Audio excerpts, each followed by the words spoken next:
विरोध। ताजा उदाहरण, महाराष्ट्र में 6 लाख मुर्गियों को मार डाला। क्या तर्क है? एवियन फ्लू होगा। हुआ है किसी को? लगभग 15 दिन हो गए हैं, मैं पूरे भारत के कई हॉस्पिटल्स के साथ लगातार संपर्क में हूं कि आपके पास कोई एवियन फ्लू का केस आया हो तो बताइए। कहीं नहीं आया। फिर 6 लाख मुर्गियों को मार डाला किस आधार पर? कि उनसे वायरस फैल सकता है। फैला तो नहीं है, फैल सकता है, इसकी गारंटी क्या है? और भारत एक ऐसा अद्भुत देश है दुनिया में जहां कोई भी वायरस जल्दी से फैल नहीं सकता, क्योंकि सूर्य का प्रकाश इतना तीखा है, इतना तेज है कि सैकड़ों किस्म के वायरस तो ऐसे ही मर जाते हैं। यूरोप में यह समस्या है कि वहां बहुत तेजी से वायरस फैलते हैं, क्योंकि साल में 9 महीने सूर्य का प्रकाश नहीं होता है। यूरोप के सभी देशों में आप जानते हैं एक साल में 9 महीने सूर्य का दर्शन नहीं होता, और साल में 6 महीने तो -40 डिग्री सेंटीग्रेड तापमान होता है। तो इतने ठंड वाले इलाके में अगर कोई फ्लू फैले, वायरस फैले, बैक्टीरिया बने और वो मल्टीप्लाई करे तो समझ में आता है, क्योंकि उसको कंट्रोल करने की कोई व्यवस्था नहीं है। भारत जैसा तो देश दुनिया में अद्भुत है जहां साल के 12 महीने सूर्य प्रकाश मिलता है, हर दिन सूर्य प्रकाश मिलता है, और आजकल का समय तो 38 डिग्री सेंटीग्रेड का है, जिसमें कोई वायरस पनपना ही बहुत मुश्किल है। और इसी कुतर्क के आधार पर 6 लाख मुर्गियों को मार डाला बेदर्दी के साथ, बिना सोचे समझे कि इन मुर्गियों का हमारे जीवन को चलाने में कोई उपयोग होता है। यह उपयोग नहीं कि वो अंडा देती है और हम अंडा खाते हैं, उससे ज्यादा बड़ा उपयोग है जो हमें आज तक पता नहीं चला है। इस प्रकृति के चक्र को नियमित रखने में मुर्गियों की, मुर्गों की बहुत बड़ी भूमिका है। हमारे शरीर को नुकसान पहुंचाने वाले जो छोटे जीव हैं, जो शरीर के शत्रु हैं, उनको खाने का काम ये मुर्गी और मुर्गे करते रहते हैं। चुन चुन के उठा लेते हैं जमीन पे से, ताकि मनुष्य सुरक्षित रहे। तो हम मनुष्यों को सुरक्षा देने के काम में जो मुर्गी और मुर्गे लगे हैं, उन मुर्गे और मुर्गियों को मनुष्य को बचाने के कुतर्क के आधार पर कत्ल करवा दिया सरकार। ऐसे अगर हमारी सरकार को चलाने वाले नेता हैं और ऐसे हमारे देश को चलाने वाले अधिकारी हैं, तो भगवान इनको जल्दी से उठाए और इनको उसी गति में पहुंचाए जिस गति में 6 लाख मुर्गियां अभी पहुंचाई गई। जल्दी से इनको उठाए, क्योंकि इनका बोझ अभी सहा नहीं जाता। मैं कुछ दवा के क्षेत्र में काम करने वाली कंपनियों के बारे में 1-2 जानकारी देना चाहता हूं जो उस तरफ मैंने नहीं दी थी। ये कंपनियों की जो इनिशियल पेड अप कैपिटल है दवा के क्षेत्र में काम करने वाली, उनमें से एक कंपनी है बायर। उसकी मूल पूंजी इस देश में 6 लाख रुपए है बस, और उसका 1 साल का नेट प्रॉफिट 154 करोड़ रुपए। दवा के क्षेत्र में इतना मुनाफा होता है। इसी तरह से एक कंपनी है साइनामिड, उसकी मूल पूंजी इस देश में 40 लाख रुपए है और उसका नेट प्रॉफिट 115 करोड़ रुपए। इसी तरह से एक विदेशी कंपनी है, उसका नाम है सीवा गायगी, मूल पूंजी 70 लाख है और 1 साल का प्रॉफिट 114 करोड़ रुपए, और ये टैक्स देने के बाद का प्रॉफिट है। तो आप सोच लीजिए, थोड़ी सी पूंजी लगाकर दवा के क्षेत्र में इनके भयंकर मुनाफे हैं। और ये मुनाफे का प्रतिशत अगर निकालें तो कई कई कंपनियों का मुनाफा प्रतिशत 20,000 तक है। 20,000% तक वो मुनाफा यहां से लूट रहे हैं। 200, 250, 300% तक तो सामान्य कंपनियों का है, बाकी तो 20-20 हजार प्रतिशत तक वो भारत में मुनाफा कमा रहे हैं। मुझे अब आपको इन कंपनियों के बारे में एक और आखिरी बात कहनी है, वो ये कि समय समय पर इन कंपनियों को अपनी दवा बेचनी है, और दवा बेचनी है तो उसके लिए माहौल बनाते हैं, वातावरण तैयार करते हैं। और वो वातावरण और माहौल कैसे तैयार किया जाता है, उसका ताजा उदाहरण है स्वाइन फ्लू। स्वाइन फ्लू आ गया, स्वाइन फ्लू आ गया, स्वाइन फ्लू आ गया, सारे देश में हल्ला हो रहा है। अखबारों में फ्रंट पेज पर खबर छप रही है, टीवी चैनलों पर दूसरी न्यूज ही नहीं है सिवाय इसके कि स्वाइन फ्लू, स्वाइन फ्लू। हर दिन कैंसर से 1500 लोग मरते हैं औसतन, और 1200 लोग करीब करीब दमा, अस्थमा, ट्यूबरकुलोसिस से मरते हैं। हृदय घात की बीमारियों से 800 से 1000 लोग हर दिन मरते हैं। तो इतनी बड़ी मौत के आंकड़े हैं, कैंसर, हार्ट अटैक, दमा, अस्थमा, ट्यूबरकुलोसिस, उसके बारे में मीडिया में कोई चर्चा नहीं है। Swine flu, swine flu, swine flu. इसका एक रहस्य है। रहस्य इसका यह है कि कैंसर का वैक्सीन नहीं बनता, ट्यूबरकुलोसिस का वैक्सीन नहीं बनता, दमा का वैक्सीन नहीं बनता, अस्थमा का वैक्सीन नहीं बनता, हृदय घात का वैक्सीन नहीं बनता। मतलब सीधा सा ये है, जिन बीमारियों के वैक्सीन नहीं बन सकते उन बीमारियों पर मीडिया चर्चा नहीं करता, क्योंकि उनसे कंपनियों को कोई बड़ा लाभ होने की गुंजाइश नहीं। स्वाइन फ्लू का वैक्सीन बन सकता है, एवियन फ्लू का वैक्सीन बन सकता है, सार्स का वैक्सीन बन सकता है, और थोड़े दिन पहले एक बर्ड फ्लू आया था, उसका वैक्सीन बन सकता है। तो एवियन फ्लू है, बर्ड फ्लू है, सार्स है, स्वाइन फ्लू है, इन सब बीमारियों के वैक्सीन बन सकते हैं और वैक्सीन बनकर बाजार में बिक सकते हैं, और इसमें विदेशी कंपनियों को मुनाफा बहुत भयंकर है। इसलिए मीडिया में ये सारी खबरें बाकायदा प्रायोजित तरीके से दिया जाती है, छपवाई जाती है, बनवाई जाती है। एक अमेरिकन कंपनी है, वो स्वाइन फ्लू की दवा बनाती है, टेमी फ्लू, और जानकारी यह मिली है कि टेमी फ्लू दवा को बनाते समय वायरस जो है अनकंट्रोल्ड हुआ, नियंत्रण के बाहर हुआ और उसने स्वाइन फ्लू को फैलाना शुरू किया सारी दुनिया। माने एक अमेरिकन कंपनी की बदमाशी से, एक अमेरिकन कंपनी की गैर जिम्मेदारी से स्वाइन फ्लू का वायरस सक्रिय हुआ और सारी दुनिया के 30 देशों को उसने अपनी चपेट में लिया। अब वो 30 देश हैं, वो टेमी फ्लू के ग्राहक हो गए। वायरस निकला अमेरिका से, ग्राहक हो गए उनके दुनिया के 30 देश के लोग। अब वो सब लोग जिनको स्वाइन फ्लू होने की संभावना है या हो गया है, डॉक्टर उनको एक ही दवा लिख रहे हैं, टेमी फ्लू खाओ, टेमी फ्लू खाओ, टेमी फ्लू खाओ।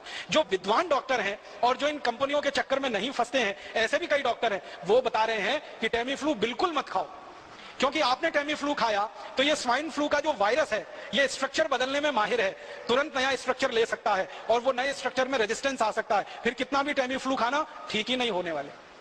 तो ऐसा पूरे देश में आतंक और माहौल फैला दिया। और ये आतंक और माहौल के दो ही उद्देश्य हैं।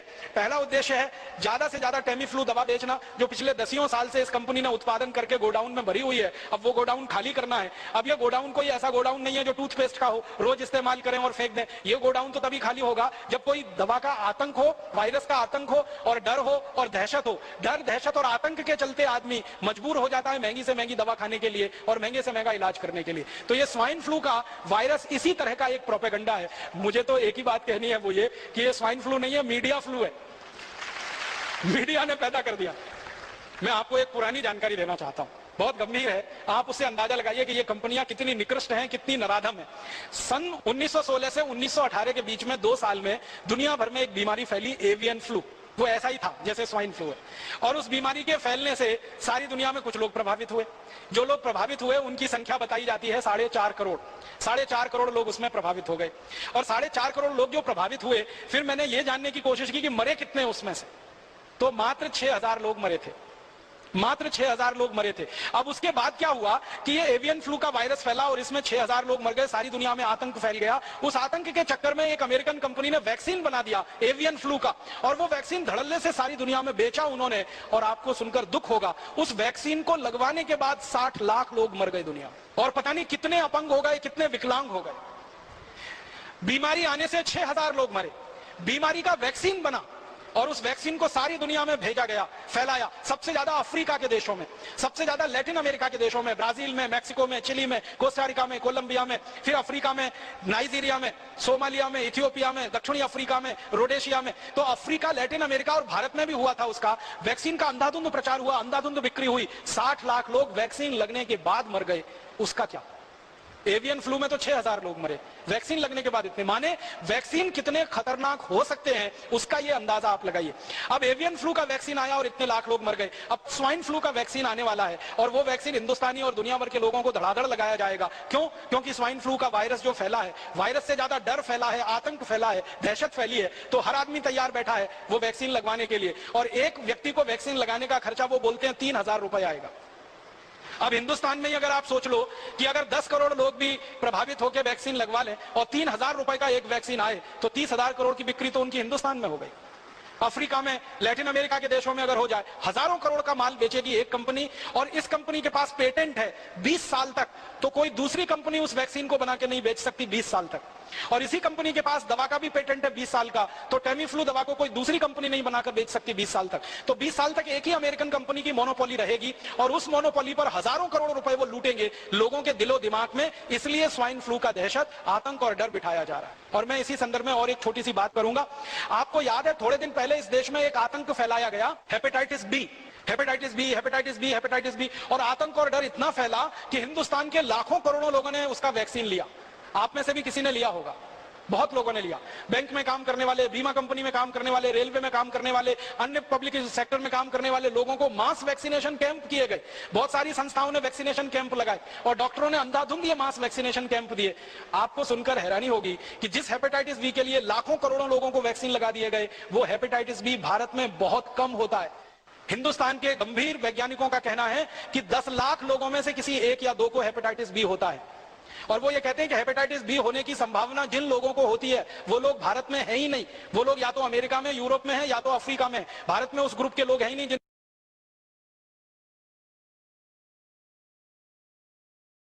हमारे पुणे में अभी थोड़े दिन पहले मास वैक्सीनेशन का कैंपेन चला, हेपेटाइटिस बी। याद है? हर गली मोहल्ले चौराहे में हेपेटाइटिस बी का वैक्सीन लगता था।